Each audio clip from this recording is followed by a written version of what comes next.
Welcome, Dolphins fans, haters, and everyone in between to your favorite show discussing the greatest franchise in sports, the Miami Dolphins. This is the PhinsPod. My name is Moose, your host, and guys, things are not so great in Dolphins land. You have the team falling to 1-3 after an embarrassing loss at home to the previously winless Indianapolis Colts, only fitting that their get-right game is against us. On Don Shula Memorial Weekend, nonetheless. But there are problems across the board. Offensively, defensively, errors in special teams. Nothing is going right for the team. Today, we're not going to delve into the specifics too much. Everyone's been doing that ad nauseum. Instead, we're going to see if there's a bigger problem at play and what can be done to save a season which is currently on the brink. Appreciate the members of the pod who continue to suffer along with this team out of loyalty, stupidity, or a healthy mix of both. Let's get to it, and let's dive in. Just no panic. You know, we believe in the formula. We believe in our coaches. We believe in the locker room. You know, you can't panic this early in the season. I done seen people start off 5-0, not even make the playoffs. You know, around this time, the only people that usually panic is you guys and whatnot. But that's why we ignore the noise outside the building. And we just continue to do what we do, and that's take it one day at a time.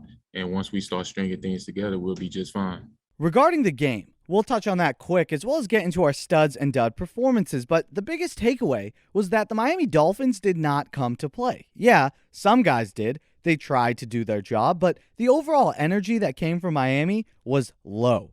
No juice, no explosion, lethargic play. It was just wretched to watch. The offense could not get into a rhythm despite a handful of exciting plays. Nothing was being strung together.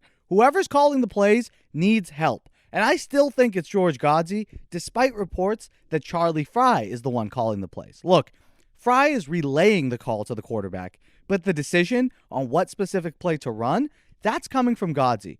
No way Miami entrusted their entire offense to a guy fresh in the NFL while having two veteran coaches watching over his shoulder. If that's the case, frankly, it's nearly a fireable offense for Flores. One, why have a guy with no experience call plays? Recipe for disaster. And second, if Fry is indeed calling the plays, you realize he has two guys with far more experience looking over his shoulder as the co-offensive coordinators. Look, we've all had jobs. Now imagine while working, every single move is being analyzed directly by your bosses. Of course you're going to be tight. You won't want to mess up. So what do? You proceed with caution. Watch your step. Stay conservative. If that indeed is the case and is the structure of our offensive coaching staff, with Fry calling the plays, then it would explain why this offense is so limited. Because if Charlie Fry is making those calls, he's just likely trying not to mess up, hence all the 4-yard routes we're seeing and committing to the run despite not having the personnel for it. That's why I just can't believe Fry is actually calling the plays. I still think it's George Godsey. He's the one up in the booth, and he relays it down to Fry, who then tells the quarterback. Getting to that position, I want to make one thing clear. If this is how our offense looks, then even I have been underrating Tua Tagovailoa. If he's managed to win with a coaching staff that makes decisions like this, the fact that he has a winning record and has looked solid speaks volumes. The only logical explanation I have for Miami's offensive woes is that nearly everything in the system is tailored to Tua. The plays he likes, when he likes them called, all of this has been the focal point of the offensive strategy in the offseason.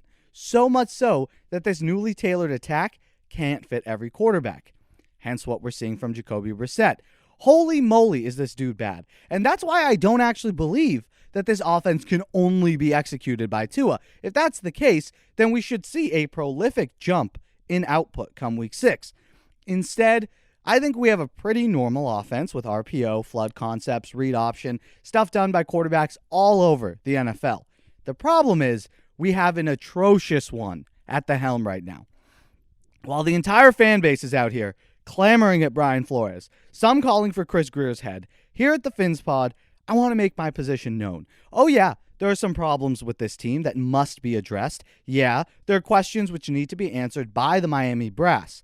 But everything, and I mean everything that is mediocre to subpar about this team is being magnified by the horrendous quarterbacking being done by Mr. Brissett. As a Dolphins fan, I've seen some poor quarterback performances. I know a bad one when I see one. And guys, I haven't seen someone play the way Brissett does since the good old days of Tyler Thigpen. Like, occasionally he'll make a random play or put the ball in a spot for his guy to make a nice grab, but consistency? No way, buddy. Out of the question. The reason I say Brissett exemplifies every poor quality of this team, please allow me to elaborate.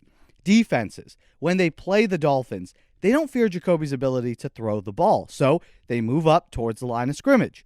This helps load the box for them and in turn hurts our running game. When it then comes to the passing game, you have weapons who thrive in an offense which utilizes their abilities. That means quick passes into space with accuracy and decisiveness, or attacking deep down the field or over the middle. Unfortunately, Brissett does not have the accuracy to get the ball to the Waddles or Parkers or Will Fullers' hands in space on the move with the ability to gain more yards. The coaches clearly don't trust Brissett's decision-making or arm talent, as they haven't been asking him to throw deep that often, and when he does, the pass is usually off the mark. So now your running game's gone, your passing attack is limited, so you have to try and dink and dunk down the field with the box loaded as well. Well, now you're saying, Moose, based on that explanation, I see why you blame Brissett so much for the offensive struggles. Maybe everything is not burning down, it's just one spot that burns brightest. But how does that impact everything else? Well, beautiful listener, allow me to elaborate a little bit more.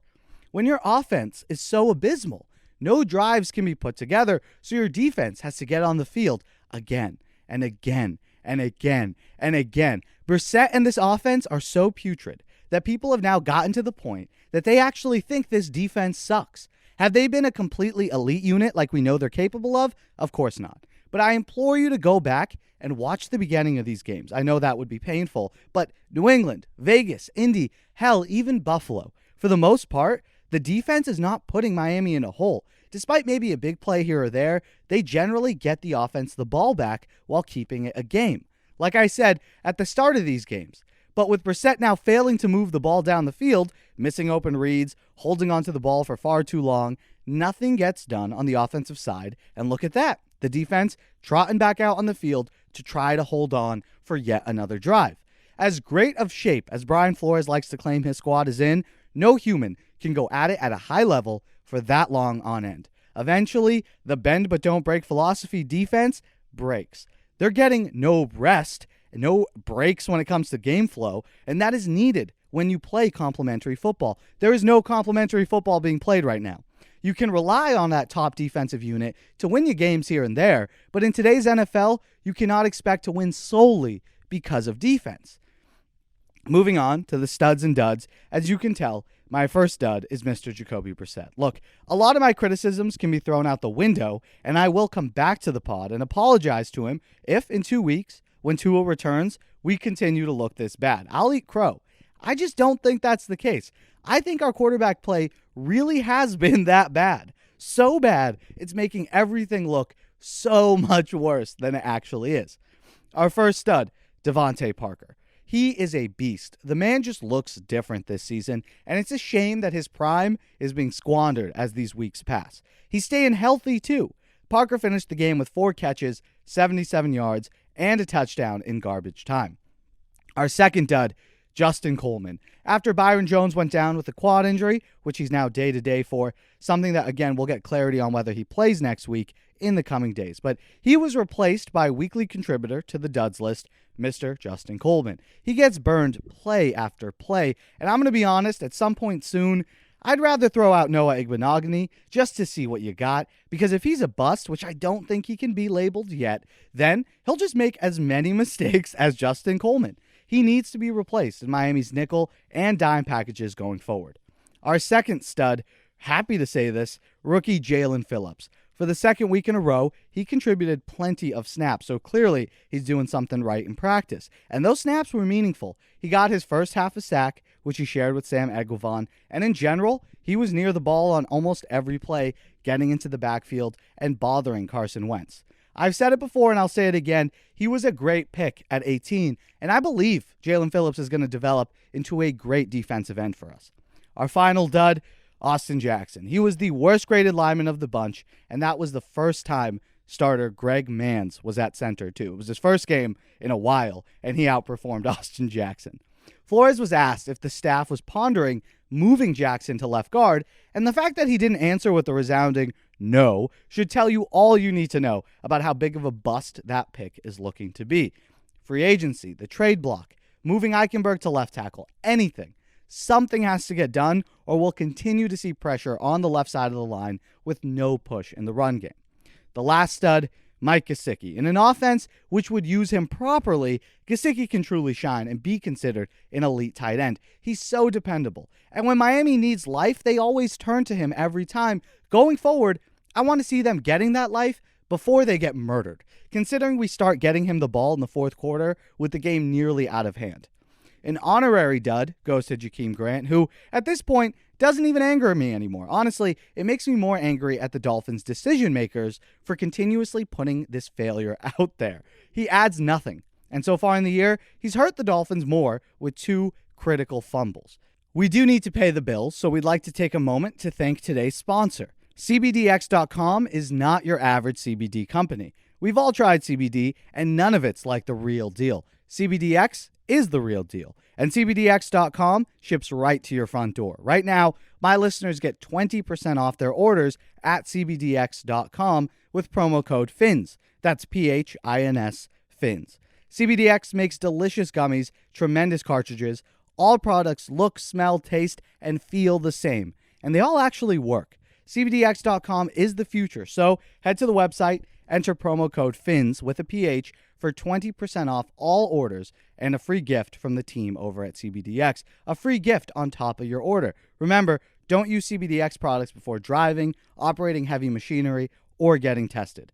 That's CBDX.com with promo code FINS for 20% off all orders. CBDX loves football, and that's why they're here. Show CBDX some love and support the show while you're at it. That's 20% off, a free gift as well when our listeners use the code FINS, PHINS, at CBDX.com. Thank you to them for sponsoring the show. Next up, we're going to hit on some news surrounding the team. All the ranting and raving regarding the offensive line has paid off just a little bit. Not at tackle, though. The team acquired veteran center Austin Reeder off the Saints practice squad. Reeder has meaningful experience, having played multiple seasons with the Chiefs, including both those Super Bowl runs. He ended his tenure there, along with the much-maligned offensive line, following their Super Bowl loss to Tampa Bay, where Patrick Mahomes was sent running for his life. But at 29 years old, Reeder still has plenty of football left in him, and the best part is Miami could slide him in at guard or potentially have him play center and then slide Michael Dieter over to guard where he can still have success. If I have to take a guess, I think Miami's setting themselves up for yet another shift on the line. I think that by midway through this season, if we don't trade for or acquire another starting caliber lineman, the unit could look vastly different. Liam Eichenberg slides to left tackle, sending Austin Jackson to the bench. Jesse Davis stays put at left guard, where he does play pretty solidly, I'll give him that. An eventual replacement, though, is definitely needed for the long term there at left guard. Reeder then kicks in at center, sending Dieter down to play right guard. You then have Robert Hunt play the position he played decently well last year over at right tackle. Perhaps the best 5 guys you can have out there, and some much-needed protection for Tua when he gets back. Now, Dieter was placed on injured reserve last week, so this move, the signing of Reeder, could purely be a response to that. Dieter might not be ready for a few weeks, but this signing could mean that the injury is actually worse than we initially feared, and Dieter could be out for months. Regardless, changes need to happen, and it's good to see Miami sign a starting caliber player as a start. In other injury news, perhaps the least surprising development ever, Will Fuller is now listed as week-to-week with a broken finger. Bummer, because he did show some flashes in his 2 weeks as a Dolphin, glimpses of what's to come. However, with no good quarterback to maximize his speed and now a broken finger, things could slow down for the wideout. Now remember, as we spoke about a few episodes ago, Fuller bet on himself and is looking to make some money since he did just sign a 1-year deal with Miami. That leads me to believe he's inclined to come back and be willing to play through some pain. Depending on the finger, he can buddy tape, just try to manage the pain while playing through it in just a matter of weeks. My guess, he misses next week against the Bucs, which stinks considering Tampa's pass defense is the worst in the league, but then again, that could be the best game Fuller misses, since most fans have chalked it up as a loss anyway. It would be ideal, though, if he could return with Tua Week 6 in London against the Jaguars. But considering Will's injury history, we can't say anything for sure. Regardless, wish him a speedy recovery. And lastly, ending with a glimmer of hope.